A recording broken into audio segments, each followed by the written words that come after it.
Hi, so today I'm going to be painting the Tree of Knowledge of Good and Evil, and I'm also going to be talking about a topic which I have been thinking about a lot recently. So let's get started! So I was working the other day. I've been working all week at my new job, which is in a warehouse as a warehouse operative, which basically means I work on a production, I don't know why it's so watery, which basically means I work on a production line, like sticking labels on and like taping up boxes and stuff like that. So I have a lot of time to just like think. And I was talking to my sister the other night about how I couldn't go in on Thursday because I was like sick and I was ill. And I said, when you're working in a repetitive job like that, you're confronted with yourself. As in, the only thing you have to stimulate you is your body. Like the work is like fast and repetitive, so you can't be stimulated by your surroundings, and you can't really afford to get into conversations with people, so it's pretty much just you on your own, or well, me. So when I was explaining this to my sister, when I was saying that I wasn't feeling 100% well, like I knew that I wouldn't be able to handle it because my mind would just hone in on whatever I was feeling, like the sickness, the stomachache, whatever. So last year I quit my job at a fast food restaurant because things outside of it were affecting me. And being in such a repetitive job, and I mean for this job where I could talk, I just wouldn't because, well, I mean I'm quite a shy person and I don't really speak unless spoken to kind of thing, but also I just don't like working, so I just don't talk. My sensitive self would like hone in on the emotions I was feeling and like amplify them, and I would just be there for hours like obsessing over these emotions and these like thoughts that I was having, and I couldn't go on my phone to like distract myself or talk to someone or address it or anything. So I was just sort of there rotting with what was like in my mind, reticulating through my mind. So I pretty much had to leave the job because I couldn't handle the fact that my mind just didn't realize that there was a time and a place to feel. Like I was like breaking down, like not dealing well at all at work. I could not face it. So I left. And back then it didn't really occur to me that, I was so privileged to be in that position, to be able to just leave. Probably because I was younger and less perceptive. And also because I was just so engrossed in my own emotions, and I didn't really want to look at the bigger picture, and I couldn't. I feel like the sky needs to be lighter, but I do want to keep it like a purple, like haze. Lavender haze? No, not lavender haze. Not lavender haze. And like after working in this warehouse the other day, where like everyone is like how I was at the last job, like no conversations, no socializing with other people. Everyone's just really focused on the work because you kind of have no option but to be focused on the work. I realized the absolute privilege that I had to just leave a job that wasn't suiting me just because I had to be, with myself. Like there are so many people who work hard to enjoy things. Like people who try and put effort into finding joy in things that seem joyless more than, frankly, I ever have. Even though I do find myself to be the kind of person who does try and look for the joy in everything. Like people who have families to look after, who are trying to seek education later in life, who have to travel hours to get into work, and they do that and they try and find the joy and the happiness in every part of their lives because they have to. Like, I don't know, I gained so much perspective and respect. This needs a lot more white. I think I like that sky. I think I like it. I don't want it too detailed. I don't want it too... Yeah, I think I like that. I feel like these clouds aren't working. But my problem with clouds is that whenever I try and blend them out, I end up blending them way too much. So then I try not blending them, and then I just... They just don't look like clouds. They just look like lines in the sky. Or like chemtrails or something. Yeah, no, it's not working. I'm blending. They're blended. maybe I just make this really expressionistic or like impressionistic or whatever it is that just doesn't look real. It doesn't have to be real. Let me go in with a smaller brush.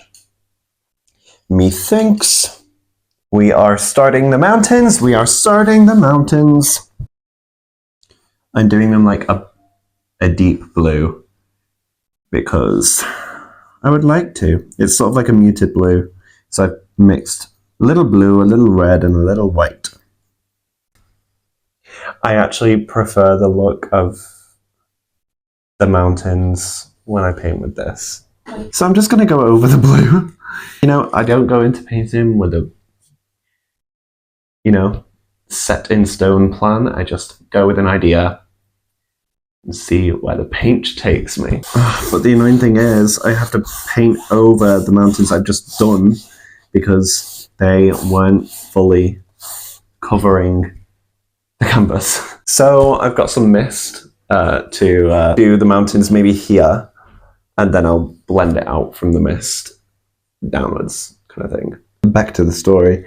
That sort of realization of my privilege, it didn't come without the guilt. The realization of my privilege, the guilt of acknowledging the fact that I do have the choice to, feel what I feel, and I do have the choice to assess my emotions and let them dictate me if need be. But this acknowledgement, along with the guilt, it also helped me through gratitude. Knowing I have the space to feel and the space to let what I feel affect the choices that I make. Like, I'm not telling you that this is like an absolute positive or like a benefit or like you should be glad. Like, mental health conditions, they're not fun and they don't always allow for any sort of thankfulness or gratitude. But what I am saying is that it helps me whenever I'm struggling or, feeling down or feeling any negativity or feeling miserable and indulging in that misery. Something that helps me put my situation into perspective is acknowledging that at least my life allows me space to address my feelings. Something that helps me put the situation into perspective is acknowledging the fact that the life that I have allows me space to feel my feelings and, shed light on them. Basically knowing that I can address them. Just showing it. It's my sister. You're like 10% as funny as you think you are. It's shown in Maslow's hierarchy of needs, which should be somewhere here. The bottom two tiers for a lot of people around the world, but especially in countries that have been exploited by colonialism and the ruthlessness of human greed, or who are in the midst of war, lack of resources, droughts, famines, natural disasters, where the bottom two tiers are like constantly on their minds. That's what they're working to upkeep. And also in countries like the UK, where I live, where people are struggling to put food on the table, to pay their rent, to keep a roof over their heads, or feeling safe to sleep at night, or medical conditions even, where just the foundations of the hierarchy are on their conscience. That's what they're working for / towards. Sometimes people can't really afford to address the things that they're lacking higher up in the triangle, the hierarchy, because they're so focused on maintaining or even just achieving the foundations.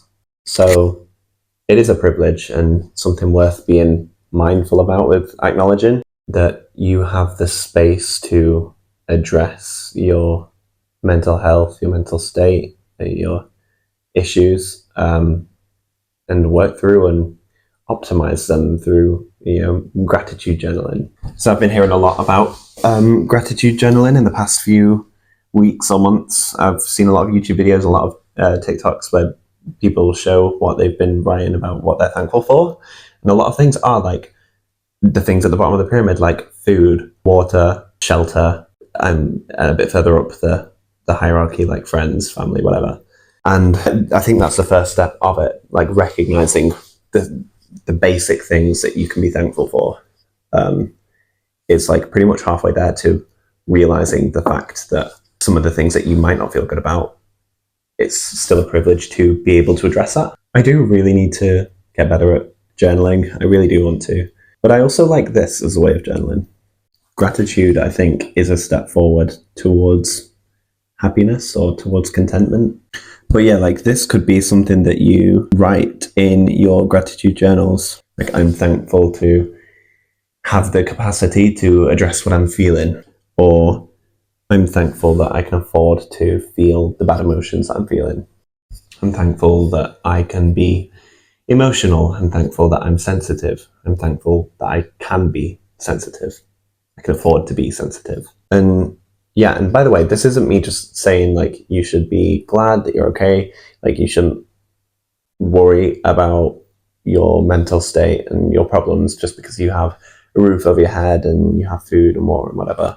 Like, this isn't me invalidating how I or you are feeling just because you have your basic needs met. But what I am saying is that I know it's something I'm thankful for, that I can afford to feel negative emotions, because that means I can afford to work to make myself better.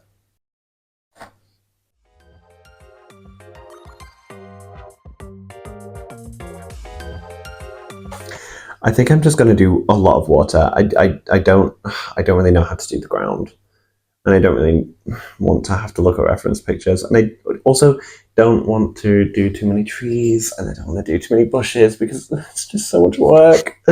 So I'm just going to do water. I'm doing water.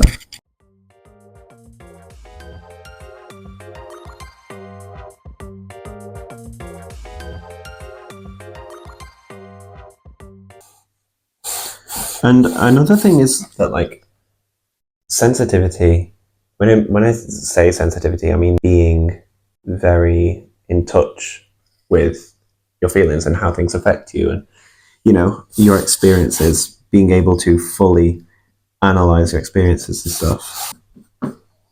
I feel like I should add more colours. Maybe a little bit of brown, maybe a tiny little bit of brown. And I think sensitivity sort of lets you see more of yourself and learn more of yourself. Like, if you imagine, like, in the dark, there is an object, and the only way that you're allowed to tell what the object is by shooting paintball bullets at it to sort of reveal the shape according to what they stick onto, kind of thing. And you can only see the paintball bullets, you can't see the object itself. The more paint that gets on it, that it lets touch it, the more you're able to see it. So it's sort of like I feel like my sort of inner self, my sense of self, is the object in the dark, and being sensitive is letting myself get hit by more paint to sort of reveal myself more and learn more about myself. If that makes sense. I don't know. And then we add some white because, I don't know, because I want to. Like, I know the question gets proposed all the time, and I genuinely do not know the answer to it. Of, like, if you were given the option to eat the apple, would you? I feel like I would. I don't know. Maybe.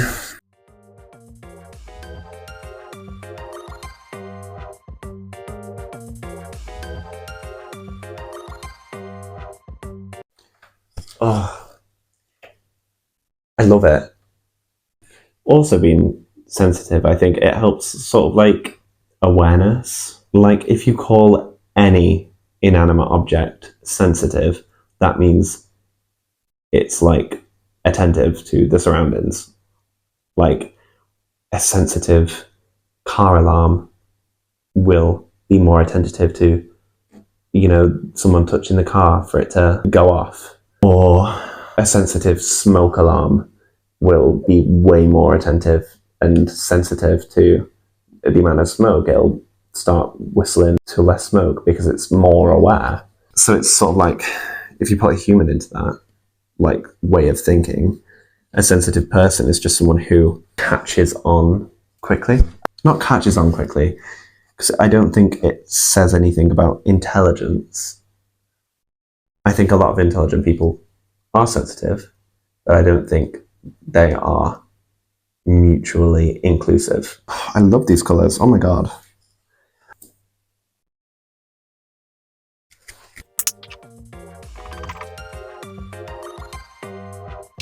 Look, I'm just trying to have fun at this point. I just maybe need to add more colours to the mountains. I'm going to have to change the highlights as well to fit the shadows sort of colours, I think. I don't know art theory. I was actually supposed to be doing art instead of performing arts at college.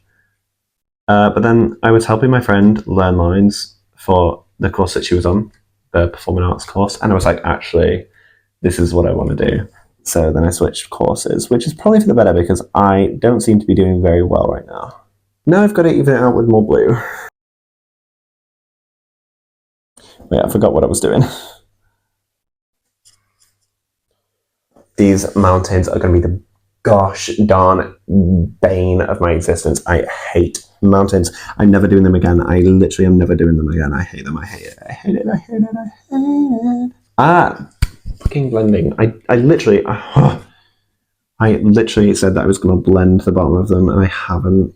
Because I've been so focused on not blending everything else. Okay, now that just looks awful. Okay, you know what? Those mountains are done, I'm going to say. So, with the tree, I actually don't know what colours to use. I also feel like I should let some of it dry. I think I need to just make the mountains a little bit lighter. I just hate these mountains so much.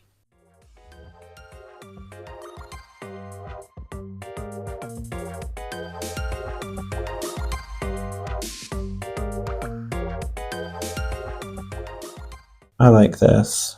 Right, with this, I just need to be bold. Should I be doing it with this brush? You know what? I am going.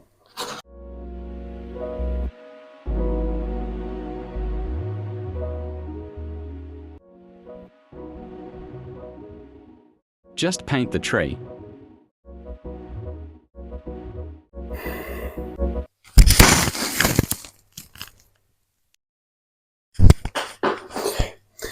Okay. I've done a little bit of setting up of the tree trunk, and now I'm just going to go in with the side of this, like that. Okay, 3, 2. I'm actually dreading this. 3, 2, 1.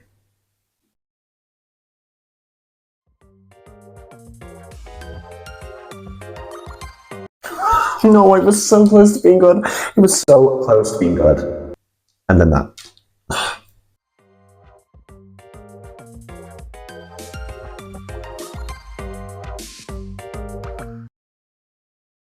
I actually don't want to put an eye on it now.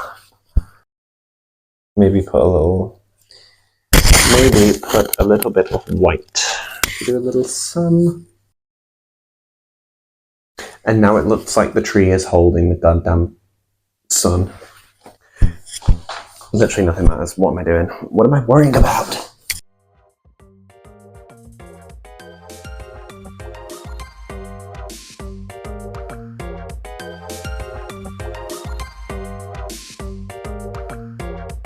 So my microphone ran out of battery, but I filmed this bit to just say that I was adding a man and a woman dancing because I thought it would look good.